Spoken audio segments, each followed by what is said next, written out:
India has been the largest contributor of troops to United Nations missions since its inception. And right now, stationed in the Democratic Republic of Congo, Indian soldiers of the UN peacekeeping forces are keeping vigil 24/7 in far and remote areas.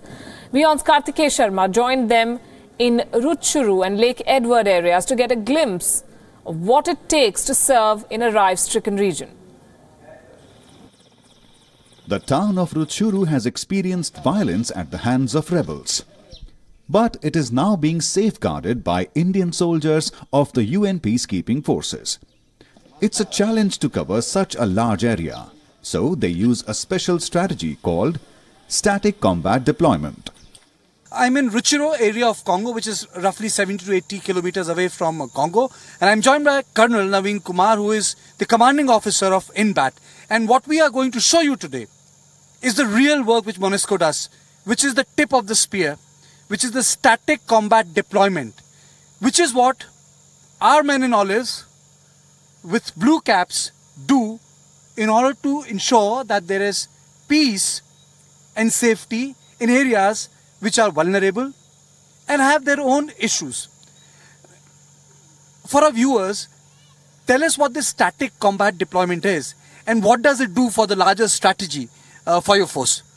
Okay, fine. In MONUSCO, as of now, we are working on the concept of protection through projection. I, for one, have an area of more than 5,500 square kilometers, more than 200 villages. So I'm operating from 4 places. So it is not possible to cover the complete area from just those 4 places. So we project ourselves across 2 different inaccessible areas by road or by helicopters. So this is one of the places where you come here, the static combat deployment in Rutshuru. Now the concept of this is you move ahead from your COBs, establish a temporary camp for 7 days to maybe extending to 1 month. Thereafter you take out the issues regarding the security situation or the community outreach. Whenever we get information of some issues of security, some POC concern, movement of IGs, we take this out. This is a projection of the MONUSCO force. Rutshuru is also an area with an active presence of militants. Armoured vehicles are essential in modern-day warfare and for the Indian security forces. But how does it feel to be inside one? Well, it is quite claustrophobic, as Karthikeya found out. You know, we have been showing you what the armored vehicle do when it comes to the peacekeeping forces in Congo. But let me show you what these armored vehicles are. They are pretty small in space, but 6 men have to fit inside, and they are divided into 2 compartments. It's bulletproof. It is used during action, and important part is that the door can be made to stay open. The door can be closed also, depend on the security environment. But the fact of the matter is, it's not an easy task. You know, imagine 6 men fitting like this and staying put here, and imagine this moves, and it is in this the action takes place. It is in this the action takes place, and in this situation, suppose there is a firing happening, so they will use this. This is used to see as to what's happening at the top. So in this claustrophobic space, our men, Indian men, sit inside, 3 there and 3 here, in buddy pair, and then they decide what to do. Suppose there's something happening outside, there's a mirror here. So generally, it is all kept in a way which ensures complete safety. And this is all bulletproof.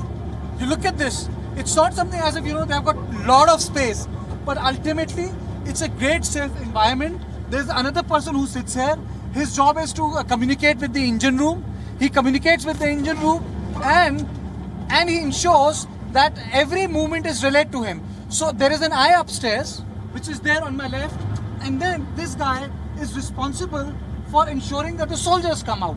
So ultimately, the bottom line is that the whole armored vehicle is turned into a machinery, and this machinery is the mainstay of dominating an area. And once the area is dominated, in the sense that, you know, it's like a projection, and this is how it takes place. I'm giving you a little sample of the way you have to be part of this little claustrophobic space, and you have to You have to stay here for 1 hour or 2 hours throughout. Just to give an understanding, the job might look glamorous, but it is not. And you know, it's always a buddy pair. So this will be followed by another one. So it will not go alone. There will be another one which will be following this. So what happens is that once the domination is done, this includes two things. It goes back to the base. It does not stay in open. It's an all-terrain vehicle. And most important of all, it protects Indian soldiers.